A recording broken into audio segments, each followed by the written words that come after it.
हार में जीत। बहुत समय पहले की बात है।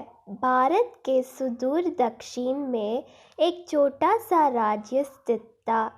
राजा द्वारा राज्य का संचालन शांतिपूर्व रीति से किया जा रहा था। एक दिन अचानक उसे खबर मिली कि एक बड़े राज्य की सेना की एक बड़ी टुकड़ी उसके राज्य पर आक्रमण के लिए आगे बढ़ रही है। वह घबरा गया क्योंकि उसके पास उतना सैन्य बल नहीं था जो उतनी बड़ी सेना का सामना कर सके। उसने मंत्राना हेतु सेनापति को बुलवाया। सेनापति ने पहले ही हाथ खड़े कर दिया। वह बोला, महाराज, इस युद्ध में हमारी हार निश्चित है। इतनी बड़ी सेना का सामने हमारी सेना टिक नहीं पाएगी। इसलिए इस युद्ध को लड़ने का कोई औचित्य नहीं है। हमें अपने सैनिकों को प्राण गंवाने के बजाय पहले ही हार स्वीकार कर लेनी चाहिए। सेनापति की बात सुनकर राजा बहुत निराश हुए। उसकी चिंता और बढ़ गई। वह समझ नहीं पा रहा था कि क्यों करे और क्या ना करे। अपनी चिंता से छुटकारा पाने के लिए वह राज्य के संत के पास गया। संत को अब उसने पूरी स्थिति से अवगत कराया और बताया कि सेनापति ने तो युद्ध के पहले ही हाथ खींच लिया है। ये सुनकर संत बोले, राजन, ऐसे सेनापति को तो तुरंत उसके पद से हटाकर कारागृह में डाल देना चाहिए। ऐसा सेनापति जो बिना लड़े हार मान रहा है, उसे सेना का नेतृत्व करने का कोई अधिकार नहीं है। किंतु गुरुवार, यदि मैंने उसे कारागृह में डाल दिया तो सेना का नेतृत्व कौन करेगा? राजा चिंतित होकर बोला, राजन, तुम्हारी सेना का नेतृत्व मैं करूँगा। संत बोले। राजा सोच में पड़ गया कि संत युद्ध कैसे लड़ेंगे। उन्होंने तो कभी कोई युद्ध नहीं किया है, किंतु कोई विकल्प ना देखा उसने संत के बात मान ली और उन्हें अपनी सेना का सेनापति बना दिया। सेनापति बनने के बाद संत ने सेना की कमान संभाल ली और सेना के साथ युद्ध के लिए कुछ कर दिया। रास्ते में एक मंदिर पड़ा।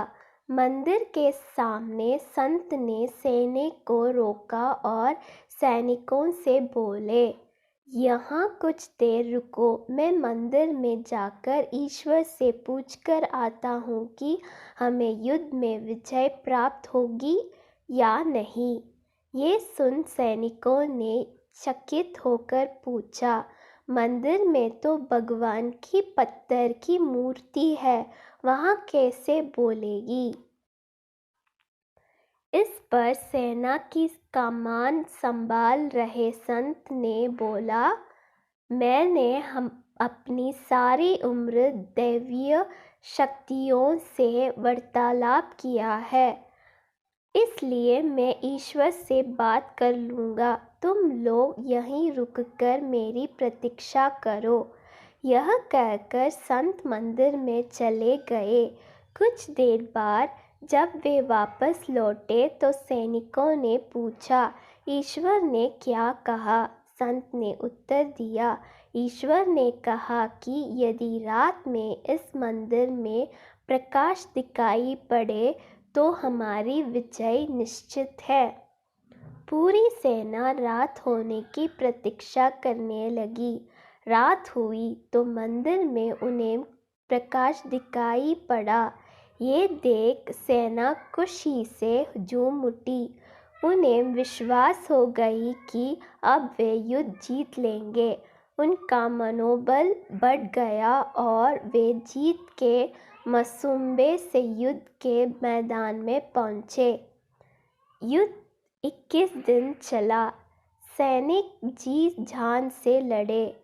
फलस्वरूप उनकी विजय हुई।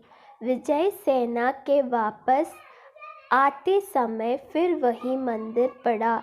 तब सैनिकों ने संत से कहा कि ईश्वर के कारण हमारी विजय हुई है, आप जाकर उन्हें धन्यवाद दे आए। संत ने उत्तर दिया, इसकी कोई आवश्यकता नहीं है। यह सुन सैनिक कहने लगे, आप कितने कृतज्ञ हैं। जिस ईश्वर ने मंदिर में रोशनी कर हमें जिता लाया, आप उनका धन्यवाद भी नहीं कर रहे। तब संत ने उन्हें बताया, उस रात मंदिर से आने वाली रोशनी एक दिए की थी और वह दिया मैं वहां जलाकर आया था। दिन में तो वह रोशनी दिखाई नहीं पड़ी, किंतु रात होते ही दिखाई देने लगी।